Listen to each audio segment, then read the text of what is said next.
आखिर टीआरई 3 में क्यों सिलेक्ट नहीं हो पाए? आखिर क्या कारण रहा होगा? कितना सीट था? कितने सीट पे कितने बच्चे थे?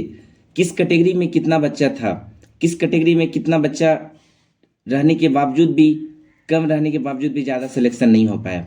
तो चलिए साथियों, इस वीडियो को हम शुरुआत करते हैं। उससे पहले नमस्कार साथियों, अगर आप खबर काम का चैनल पे नए हैं तो आप इस चैनल को जरूर लाइक शेयर एंड सब्सक्राइब करें।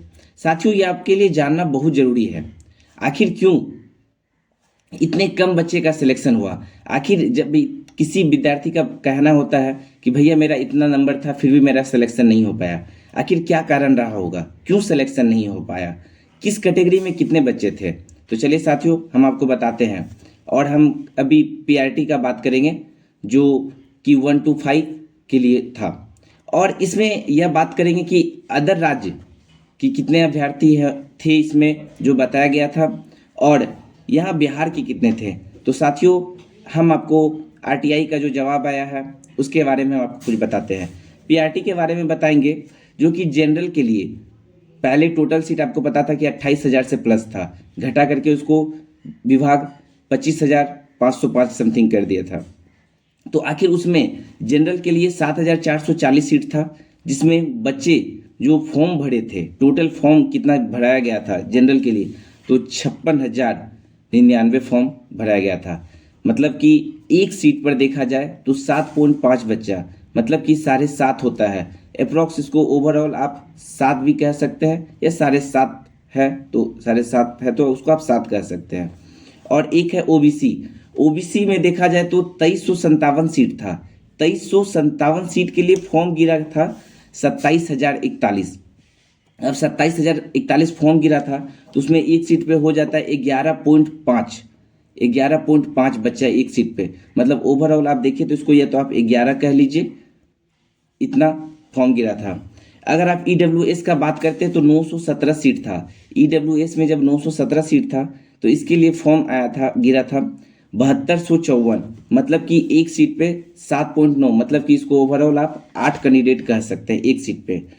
ईडब्ल्यूएस जो 3,047 सीट था ईडब्ल्यूएस का, इसके लिए फॉर्म गिरा था 13,656, मतलब कि एक सीट पे 4.5 बच्चा था ईडब्ल्यूएस के लिए। उससे बाद आ जाता है एससी एसटी का 4591 सीट था, जिसके लिए फॉर्म गिरा था 50, मतलब 5,072 फॉर्म, मतलब कि एक सीट पे अप्रॉक्स ओवरऑल एक स्टूडेंट था।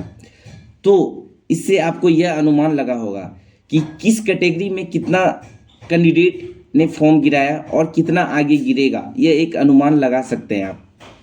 जैसे कि आप कह सकते हैं कि टोटल सीट पहले 28,016 था समथिंग, जो कि शिक्षा विभाग तो पहले उसको सीट को कम कर दी।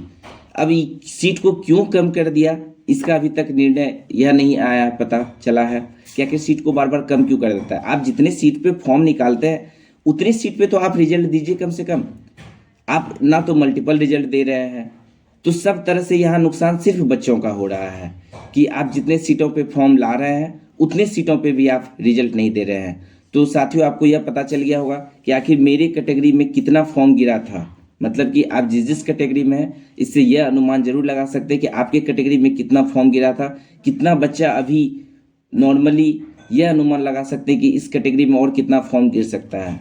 तो इससे आपको यह साफ पता चल जाएगा टीआरई 4 वाले आने वाले बहाली पे कि मेरे कैटेगरी में कितना फॉर्म गिर सकता है। यह एक अनुमानित आप लगा सकते हैं। तो चलिए साथियों, अगर आपको यह वीडियो पसंद आया हो तो ज़रूर बताइएगा, और आप किस कैटेगरी से थे और किनका किनका सिलेक्शन हुआ है वो भी कमेंट के माध्यम से ज़रूर रिप्लाई दीजिएगा।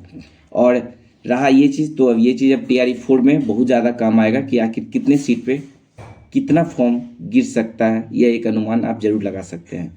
चलिए साथियों, धन्यवाद। अगर आपको वीडियो हमारा अच्छा लगा हो, और जितने लोग भागलपुर से हैं वो लोग भी ज़रूर सपोर्ट करें हमारे चैनल को, अभी हमारा चैनल न्यू है। धन्यवाद।